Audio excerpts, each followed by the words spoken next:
Near the end of the last episode of Sightlines, we talked briefly about how digital recreations and virtual reality could bring back extinct attractions, at least through simulation. We noted that technology isn't quite there yet to set up a simulator in your living room, but that's not entirely true. Just look at the world of racing sims, where full motion platforms are starting to become available to the highest end consumers. Just syncing one of those to some of the 360-degree on-ride video available here on YouTube would get you most of the way there. It's too early to say if economies of scale will ever make these simulators remotely affordable for the average person, but the fact they're on the market raises a few interesting questions. If nothing else, they prove the idea is possible. Someone could make their own simulator for old rides, in full 3D with virtual reality headsets, for the same amount of money as what some people spend on hi-fi stereo systems or home theaters. The amount of time and energy required would be enormous to just get all the different pieces of hardware and software to play nice together, to sync movement data to the ride simulation and make a realistic experience that didn't make people sick. Again, it's impossible to know if this tech will ever become so widespread that costs come down enough that anyone outside of the very wealthy can afford it, but the more people that buy into these systems for other purposes, like sim racing, the cheaper and easier to modify they will become. But this technology raises some problems when it comes to theme parks. Why only simulate old, closed attractions? Why not recreate existing ones or make new ones? Why bother going to a theme park at all when you could have a similar ride experience at home? Why not make more directly interactive experiences than any theme park attraction could ever offer, tailor-made for this system? Or to put it another way, why not just use this kind of rig for a video game? That would make video games a much stronger competitor to theme parks than they are today. Video games are a relatively new phenomenon. They barely existed when Epcot Center opened 4 decades ago, and they looked like this. Now, even on aging hardware, they look like this. Let's do this. That's the blasters. This massive increase in graphical fidelity means that modern theme park designers need to compete with a completely different form of entertainment than their predecessors just a generation or two ago. And, as funny as it sounds now to hear older designers talk about having to lure audiences away from their mobile phones and video games, that challenge will only become greater as virtual reality and haptic feedback combine to provide experiences more real than theme parks can deliver. Which brings us to the question in the title of this video. Are video games the future of theme parks? Theme parks and video games aren't as different as they might at first seem. They give similar experiences, insofar as they provide choose-your-own-adventure style, interactive entertainment with immersion being a primary goal.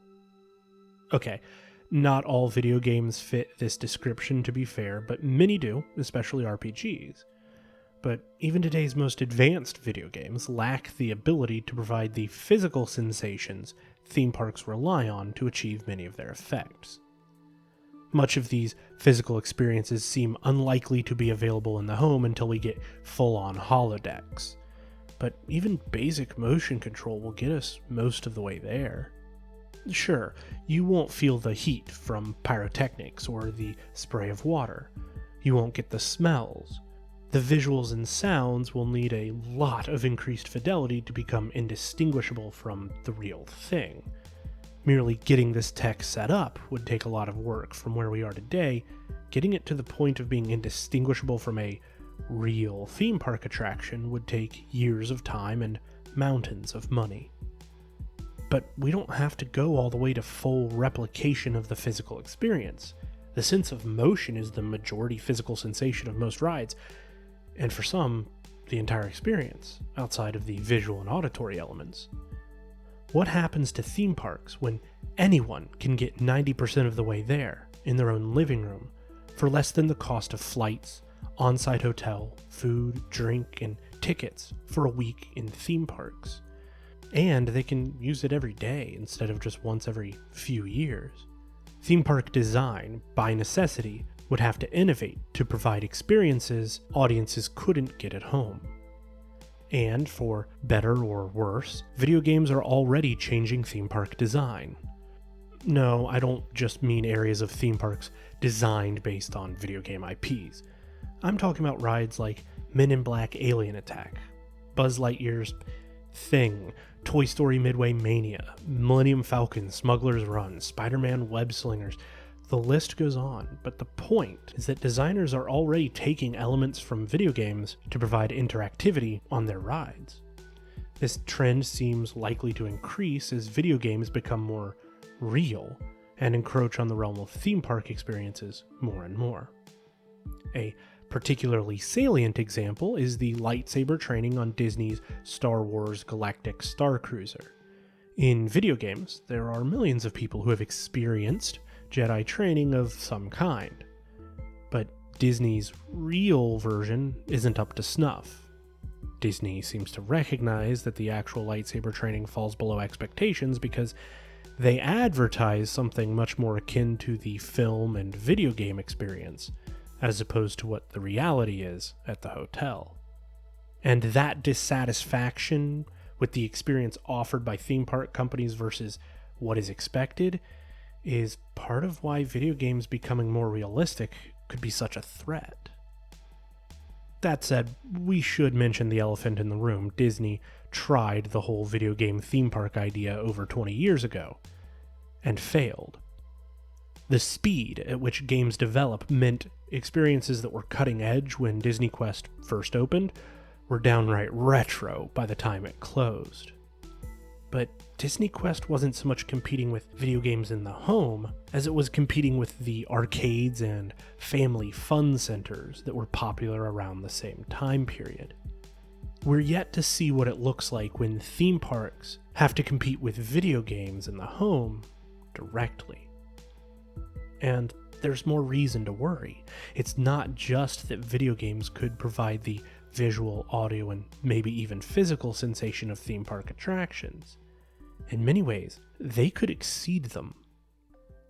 A video game can be much more tailored to an individual than a theme park experience.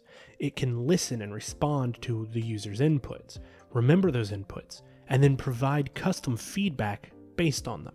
Much in the same way that Smuggler's Run reacts to how your crew performs during the ride.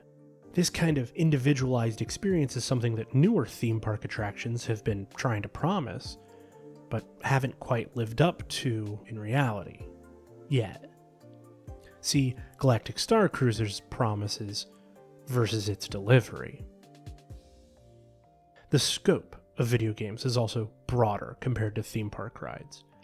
For the most part, dark rides are confined by the space available within their show building. Sure, you can plaster the walls and screens, but virtual reality can break beyond those walls to provide a more accurate illusion of being adrift in infinite space or standing on a deserted island.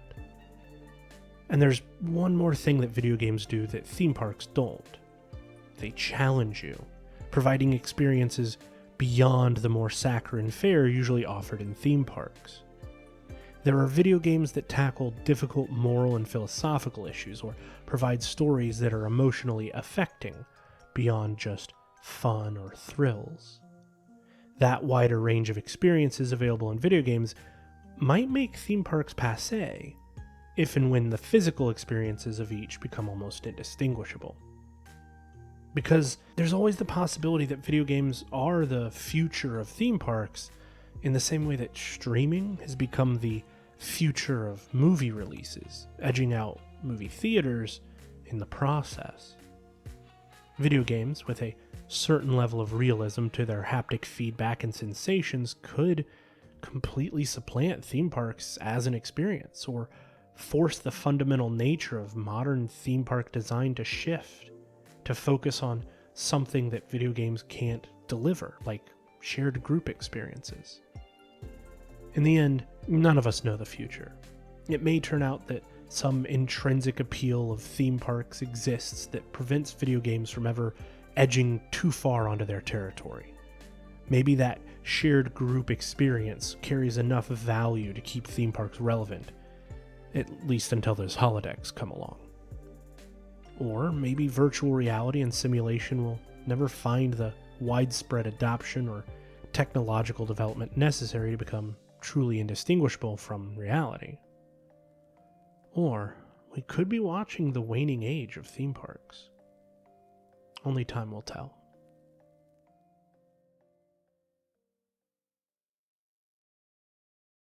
There's always lots of interesting people to meet. Can I come too? Let's all go.